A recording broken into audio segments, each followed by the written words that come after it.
ನಿನ್ನಂತೆ ನೂರಾರು ಸರ್ಪಿಣಿಯರ ಸೃಷ್ಟಿ. ಕಾರಣ ಯಾಕೆ ಗೊತ್ತೇ? ಲಲಿತಾ ಅನ್ನುವವಳು ನಾರಿ ಸಮೂಹವನ್ನು ಸೇರಿಕೊಂಡು ಈ ಶೂನ್ಯತಾಪುರದ ಧಾವಿಸಿ ಬರುತ್ತಾ ಇದ್ದಾಳೆ. ಹಾಗಾಗಿ ಈ ಕ್ಷಣದಲ್ಲೇ ಹೋಗಿ ನೀನು ಆ ನಾರಿ ಸಮೂಹದಲ್ಲಿ ಸೇರಿಕೊಳ್ಳಬೇಕು. ಮುಸುಗುಡಬೇಕು. ಕೇವಲ ಮುಸುಗುಟ್ಟಿದರೆ ಸಾಲದು, ನಿನ್ನ ವಿಷಪೂರಿತವಾದಂತಹ ಹಲ್ಲುಗಳಿಂದ ಆ ನಾರಿ ಸಮೂಹವನ್ನು ಕಚ್ಚಿಕೊಳ್ಳಬೇಕು. ಏನು ಮಾಡುತ್ತೀರಿ?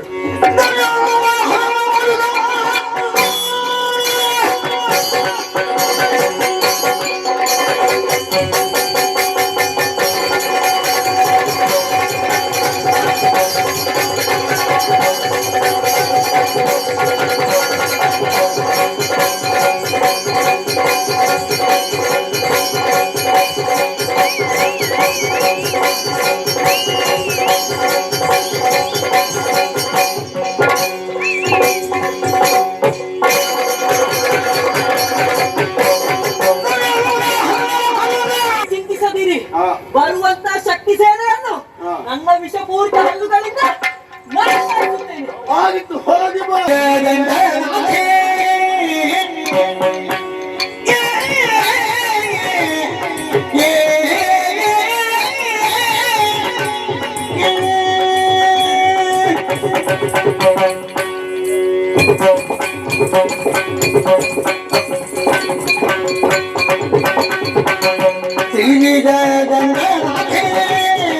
ಮಾತಿನಗಳಿಂದ ಆದರೆ ಕೃಷ್ಣನಂತಹ ಕರಂಟಿ ಎನ್ನುವಂತಹ ದಾನವ ಹಲವಾರು ಸರ್ಪಿಣಿಗಳನ್ನು ಸೃಷ್ಟಿ ಮಾಡಿದ್ದಾನೆ.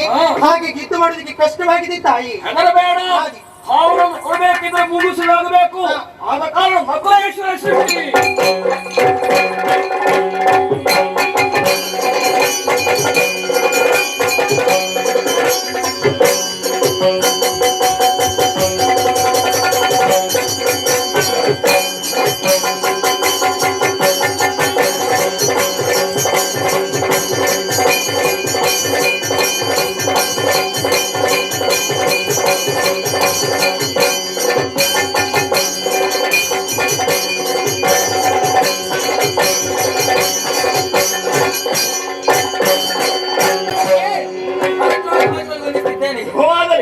ಹಾಗೆ ನನ್ನ ಸೃಷ್ಟಿ, ನನ್ನ ಸೃಷ್ಟಿಗೆ ಕಾರಣ ಏನು?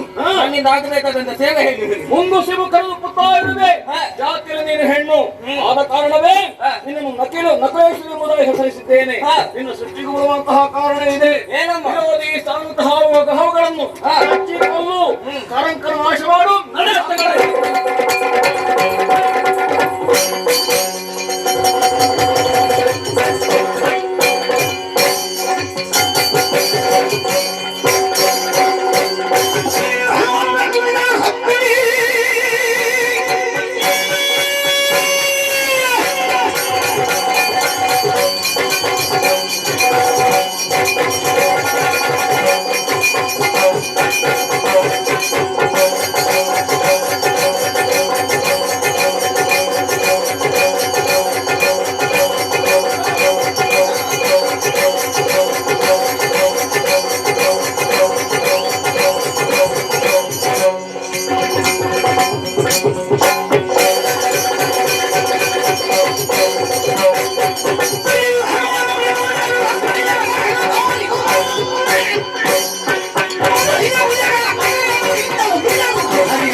ನನ್ನ ಜೊತೆ ಹೋರಾಟ ನಡೆಸುವುದಕ್ಕೆ ಬಂದಿದ್ದೀಯಾ? ನನ್ನ ವಿಷಯ ಹೇಳುವುದನ್ನು ತೋರಿಸುತ್ತದೆ.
ನಮ್ಮವರನ್ನೆಲ್ಲ ಕೊಲ್ಲುತ್ತಾ ಮುಂದುವರೆದು ಬರ್ತಿದ್ದ. ಹೌದು.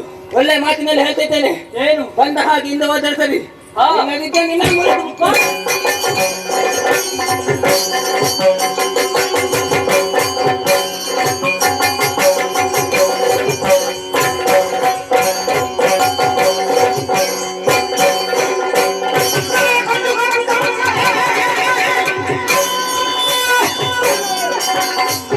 ಸ್ವಲ್ಪ ನಿನ್ನ ಆಹಾರ ಹಾಗೆ ಕೊಂದೆ ನೀನು.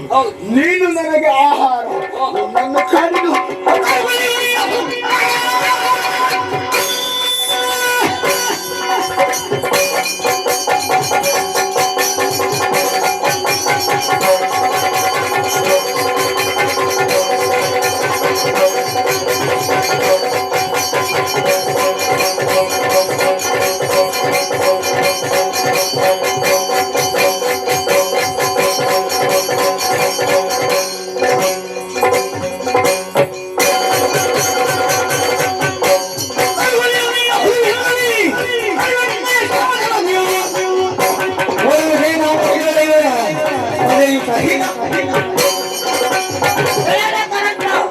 ನಿನ್ನದಂತ ಮಾಯೆಯನ್ನು ಸಟ್ಪುಡಿಯನ್ನು ಸೃಷ್ಟಿಸಿ ನಮ್ಮವರನ್ನೆಲ್ಲ ಕೊಲ್ಲಿಸುತ್ತಾ ಬರ್ತಾ ಇದ್ದ. ಹಾಗೆ ಹೇಳ್ತಾ ಇದ್ದೇನೆ, ಬದುಕಬೇಕಂತ ಆಸೆ ಉಂಟಾದ್ರೆ ತೆರಳಿಲ್ಲಿಂದ.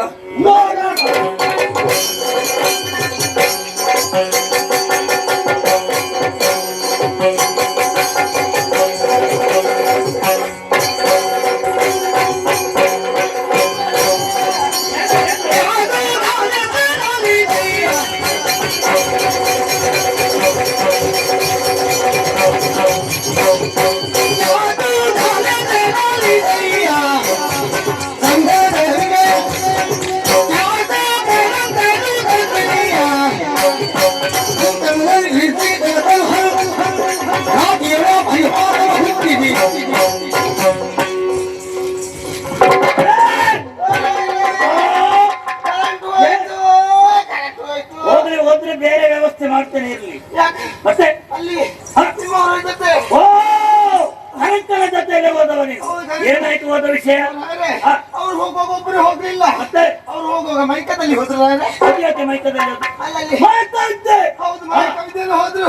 ಅಲ್ಲಿ ಹೋಗಿ ಸುಮ್ಮನೆ ಕುಳಿತುಕೊಳ್ಳಲಿಲ್ಲ. ಮತ್ತೆ ಅಲ್ಲಿ ಹೋಗಿ ಅವರು ಚಿಟ್ಟಿ ಮಾಡಿದ್ರು. ಯಾಕೆ ಕಿತ್ತಿ? ಅಲ್ಲಿ ಜನ ಬೇಕಲ್ಲ ಇದಕ್ಕೆ. ಸೃಷ್ಟಿ ಮಾಡಿದ. ಹೌದು, ಅವ್ರು ಮೊದಲಾಗಿ ಸರ್ಪ್ರಿ ಸ್ವಚ್ಛ ಮಾಡಿದ್ರು. ಅಲ್ಲಿ ಹೋದ್ರು. ನೇರವಾಗಿ ರಣರಂಗಕ್ಕೆ ಹೋದಂತೆ ಕನ್ನಡ ಇಲ್ಲಿ ಆ ಕಡೆಯಿಂದ ನೆಕ್ಲೆಸ್ ಈ ಕಡೆಯಿಂದ ಮುಗಿಸಿ ಹೋಯ್ತಾ ಇದೆ. ಎಂತದ ನಕುಲಾಯ್ತು? ನಕಲೇಶ್ವರ ಹ? ಆ ಕಡೆಯಿಂದ ಇನ್ನೊಂದು ಬರ್ತಲ್ಲ. ಯಾವುದು? ನಮ್ಮ ಅದೇ ಒಂದು ಯುದ್ಧ ಆಯ್ತು. ಆ ಯುದ್ಧದಲ್ಲಿ ನಮ್ಮ ಮಹಾರಾಜರು ಸತೆ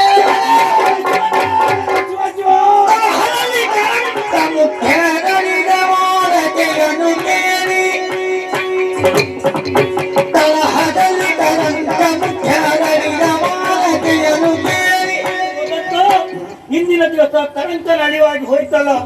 ಆದರೆ ಏನು ಮಾಡೋಣ, ಇದು ಪ್ರಥಮ ಸೋಲು ನನ್ನ ಪಾಲಿಗೆ ಆಯ್ತು. ಹಾಗಾದ್ರೆ ಏನು ಮಾಡೋದು? ಬಂದಂತ ನಾರಿ ಸೈನ್ಯನ ಗೆಲ್ಲಲೇಬೇಕಲ್ಲ. ಇಂದಿನ ದಿವಸ ಗೆಲ್ಲುವುದಕ್ಕೆ ಯಾರಿದ್ದಾರೆ?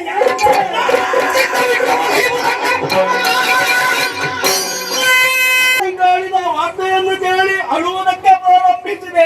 ತಮ್ಮ ಕೃಷ್ಣನ ಅಟ್ಟಹಾಸ ಹೆಚ್ಚಾಯಿತೆ.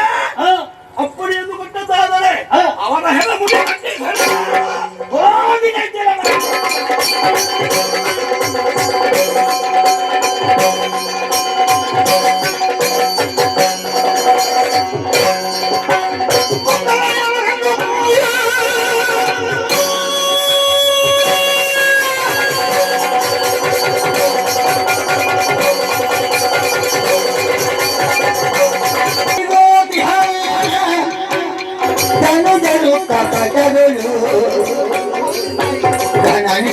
ನಮ್ಮನು ಬೆಂಗಳೆಯಲಿ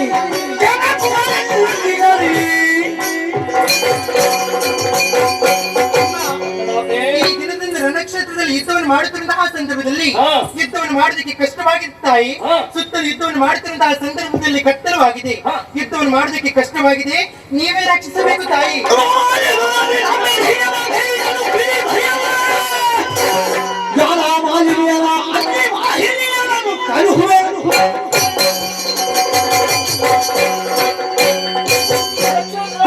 ಆವೃತವಾಗಿದೆ.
ಗಾಳಿನೇ ಉಗುಳುತ್ತಾ ಇರುವೆ. ಆದ ಕಾರಣವೇ ನಿನ್ನ ಹೆಸರು ಜ್ವಾಲಾಮಾಲಿ ಎಂಬುದಾಗಿ. ನಕ್ಷತ್ರ ಎಂದು ಕತ್ತಲಿಂದ ಆವೃತವಾಗಿದೆಯಂತೆ. ಆ ಭೂಮಿಯನ್ನು ಬೆಳಗಿಸು, ರಕ್ಕಸರನ್ನು ಕೊಂದು ಬಾ.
ನನ್ನ ಬುದ್ಧಿಯನ್ನು ತೋರಿಸುವುದಕ್ಕೆ ಮುಂದಾದೆಯಾ? ನನ್ನ ಉದ್ದೇಶವನ್ನು ನೆರವೇರಿಸುವ ಸಲುವಾಗಿ ಯುದ್ಧವನ್ನು ಮಾಡುವುದಕ್ಕೆ ಮುಂದಾದರೆ ಕತ್ತಲ ಎಡೆಯಲ್ಲಿ ದೀಪ ಹಚ್ಚುವೆಯಾ? ಹೌದು, ಯುದ್ಧ ಮಾಡುವೆಯಾ?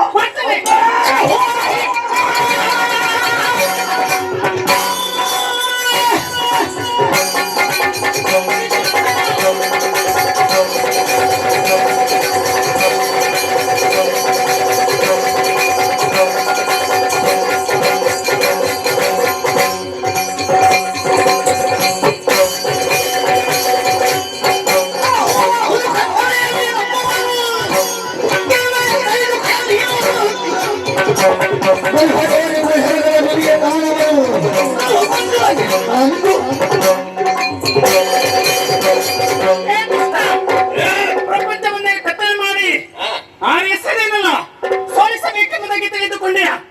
ಅದು ಕೇವಲ ಕನಸಿನ ಗಟ್ಟಾಗಿತ್ತು. ಯಮಪುರಕ್ಕೆ ಕಳಿಸಿಕೊಡ್ಬೇಕಾಗಿ ಬಂದಿದ್ದೇನೆ.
ಶಕ್ತಿಯನ್ನು ಗೆಲ್ಲುವುದಕ್ಕೆ ಅಸಾಧ್ಯವಾದ ಕುಲಯುಕ್ತಿ ಪ್ರಯೋಗ ಮಾಡ್ತಾ ಇದ್ದಾರೆ.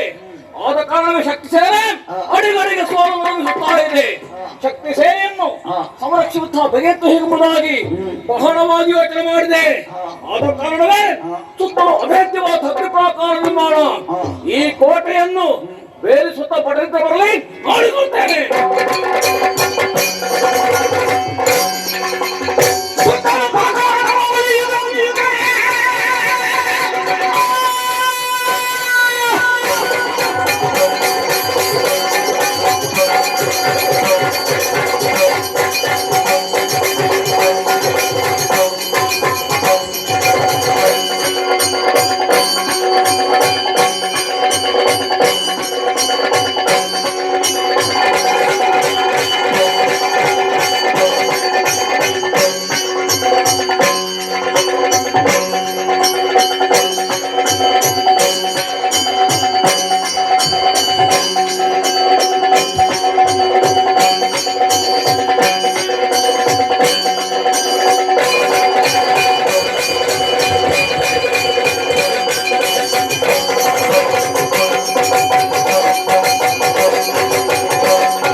ಧ್ವನಿ ಏನಾಗ್ಬೇಕು?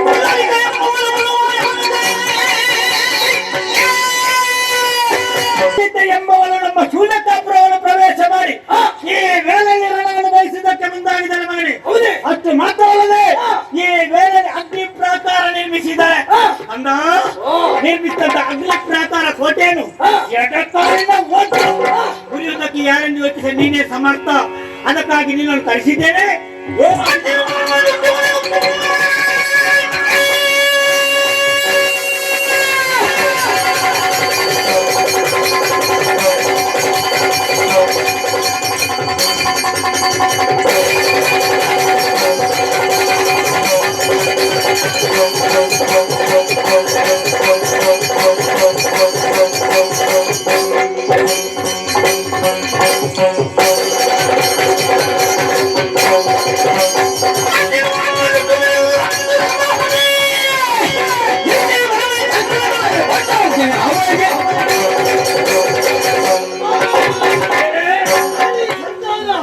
ಇಲ್ಲಿ ಬಂದು ಅಗ್ನಿ ಪ್ರಾಕಾರವನ್ನು ಹೊಯ್ದಾರೆ. ನಿರ್ಮಿಸಿದ್ದಾರೆ. ಯೋಚಿಸಬೇಡ. ಹುಟ್ಟಿಸಿರೋ ನಂಬಿಕೆ ಗೆದ್ದವರು ಇವರು ಯಾವ ಲಕ್ಷ ಯೋಚನೆ ಮಾಡಬೇಡಿ. ಹೊರವಿಲ್ಲವನ್ನು ಕೊಟ್ಟಿದ್ದೇನೆ, ಹೋಗಿದ್ದ ನೀವು.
ಇದನ್ನು ಕಂಡ ಬಂದಿದ್ದೇನೆ. ನನ್ನನ್ನು ಗಮನಗೊಳಿಸಿಕೊಡು. ಆದಷ್ಟನ್ನು ಒದಗಿಸಿ ಮಾಡ್ತೇನೆ. ಅಂಬಿಕೆ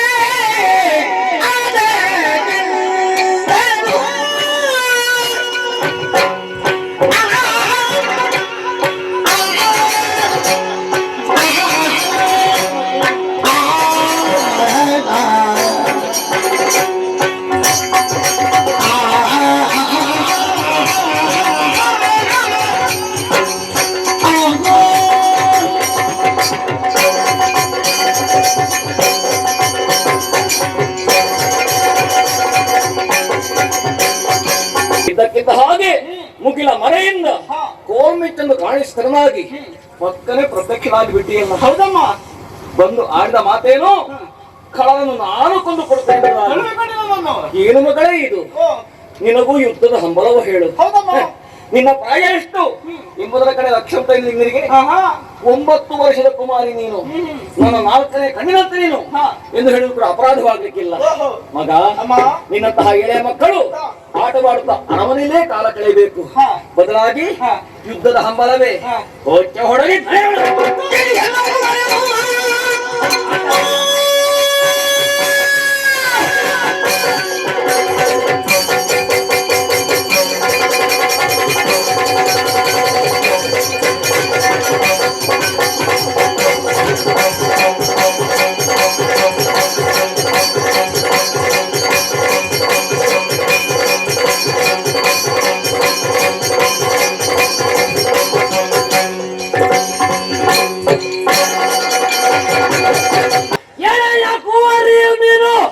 ಕೇಳಿ ಕೇಳಿ ಅಭ್ಯಾಸ ಆಗಿದೆ ಅದು.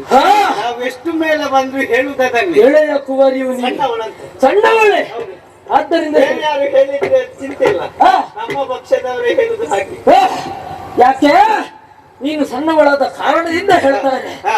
ಯೋಚನೆ ಮಾಡು, ನೀನು ಪ್ರವೇಶ ಮಾಡಿದಂತಹ ರಂಗ ಯಾವುದು? ಹಾ. ರಣರಂಗ. ಹಾ. ಒಂದು ವೇಳೆ ಕಲಹವಾಯಿತು ಅಂತಾದ್ರೆ ನಮ್ಮೊಡನೆ ಸುಲಭವಲ್ಲ. ಆದ್ದರಿಂದ ಹೇಳುವುದಿಷ್ಟೇ. ದೊಡ್ಡ ವ್ಯಕ್ತಿಗಳು ತಾವು. ಆ, ನಿಮ್ಮ ಸಾಧನೆ ಅಷ್ಟುಂಟು. ಕೋಟೆಯ ಪುರತ ನಮ್ಮ ಗೊಬ್ಬೆ ಕೇಳಿಲ್ವ ನೀನು? ಕೇಳಿದ್ದೆ. ಅದನ್ನಲ್ವ ಕೇಳಿ ಹೋದದ್ದು ನೀನು. ಹಾ. ಆದ್ದರಿಂದ ಹೇಳುವುದಿಷ್ಟೇ, ನಮಗೆ ಯುದ್ಧ ಮಾಡುವುದಕ್ಕೆ ಸರಿ ಸಮಾನತೆ ಬರ್ತದೆ ಅಂತಾದ್ರೆ ಲಲಿತೆ ಎಂಬ ತಾಳತ್ತಲ್ಲ, ಅವಳನ್ನು ಕಳುಹು. ನೀನು ಮಂದಿ. 3 ಅಕ್ಷೋಹಿಣಿ ಸೇನೆಯಲ್ಲಿ ಬಂದಿದ್ದೇನೆ. ಅಲ್ಲಲ್ಲ, ಆ, ಬಂಡಾಸುರನ ಮಕ್ಕಳು ಎಷ್ಟಂತ ನಿನಗೆ ಎಷ್ಟು ಬೇಕೀಗ? ನನಗೆ ಬೇಕಾದದ್ದಲ್ಲ, ಇದ್ದದ್ದು ಲೆಕ್ಕಾಚಾರ ಸಿಕ್ಕಿದ್ರೆ ಸಾಕು. 4 ಬಂದಿದ್ದಾರೆ. ಅದಕ್ಕೆ ಮೊದಲೇ ಹೇಳಿದ್ದು ಒಬ್ಬನಲ್ಲ, ಬಂಡಾಸುರನ ಸುತ್ತಲೂ ಬಂದಿದ್ದಾರ ಕಾಳಗಕ್ಕಾಗಿ ಎಂಬುದಾಗಿ. ಅಯ್ಯ, ವೀರಾವೇಶದಿಂದ ಮುಂದುವರಿತಾ ಇದ್ದೆ ಎಂಬುದಾಗಿದ್ರೆ ನಿನ್ನಲ್ಲೊಂದು ಪ್ರಶ್ನೆ ಮಾಡ್ತಾ ಇದ್ದೀನಿ. ಏನು? ಮದಕರಿ ಒಂದು ಉಂಟು.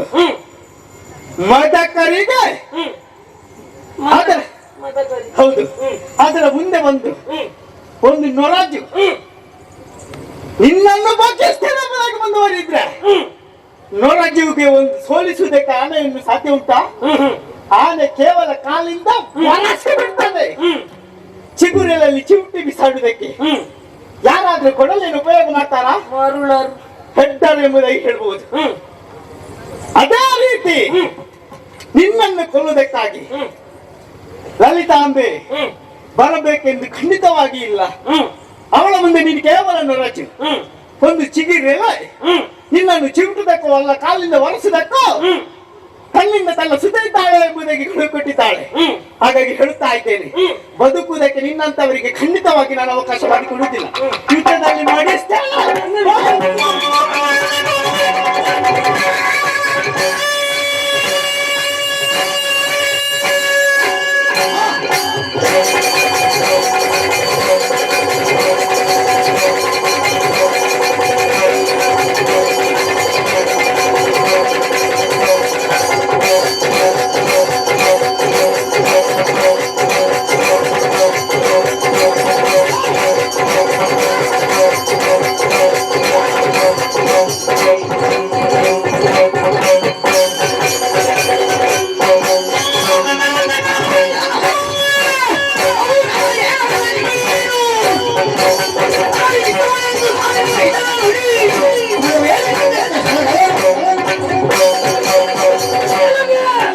ನಮ್ಮ ವಿಚಾರವಾಗಿ ಚೆನ್ನಾಗಿ ಗೊತ್ತಿಲ್ಲ. ಒಂದೊಮ್ಮೆಗೆ 3 ಲೋಕವನ್ನ ಗಡುಗುಡಿಸಿ ನಡಗಿಸಿದವರು ನಾರಿ ಸಣ್ಣವಳನ್ನು ಹಾಗೆ ಹೇಳಿದ್ರೆ ಆ ಅಹಂಕಾರ ನಿಮ್ಮ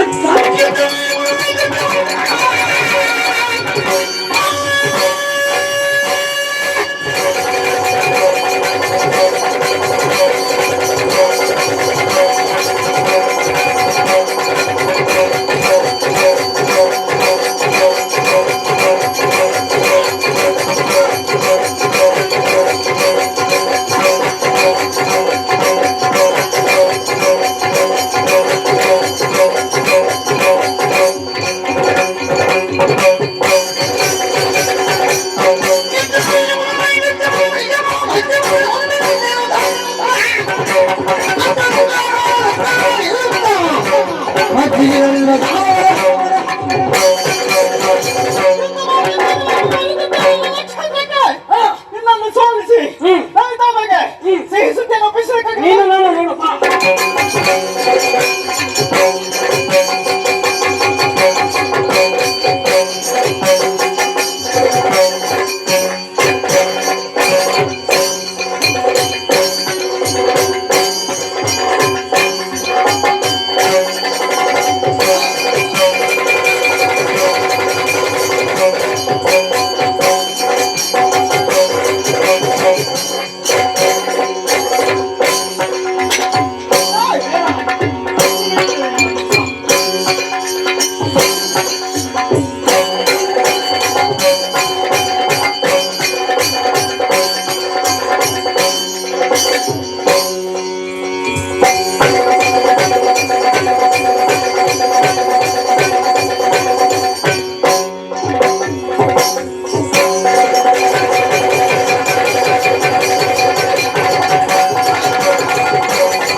ನಿನ್ನ ವಿಚಾರದಲ್ಲಿ ನಾನು ಅದೆಷ್ಟೋ ಕನಸುಗಳನ್ನು ಕಂಡವ.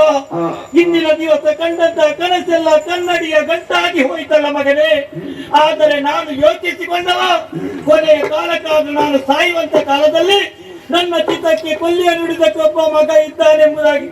ಆದರೆ ಏನು ಮಾಡೋಣ, ಇಂದಿನ ದಿವಸ ನನ್ನ ಮಗನ ಶವವನ್ನು ನನ್ನ ಹೆಗಲಲ್ಲೇ ಹೊರಿಸುವಂತ ಸ್ಥಿತಿ ನನ್ನ ಪಾಲಿಗೆ ಒದಗಿತು. ಮಗನೇ, ಇಂದಿನ ದಿವಸ ಅಳಿದು ಹೋದಂತ ನಿನ್ನ ಪಾಲಿಗೆ ಸ್ವರ್ಗ ಪ್ರಾಪ್ತಿಯಾಗಲಿ ಮಗನೇ. ಆದರೆ ಏನು ಮಾಡೋಣ, ನನ್ನ ಈ ಸ್ಥಿತಿಯನ್ನು ಕಂಡಂತ ದೇವತೆಗಳು ಕೈ ತಪ್ಪಾಳೆ ತಟ್ಟಿಂದ ಇದ್ದಾರಲ್ಲ.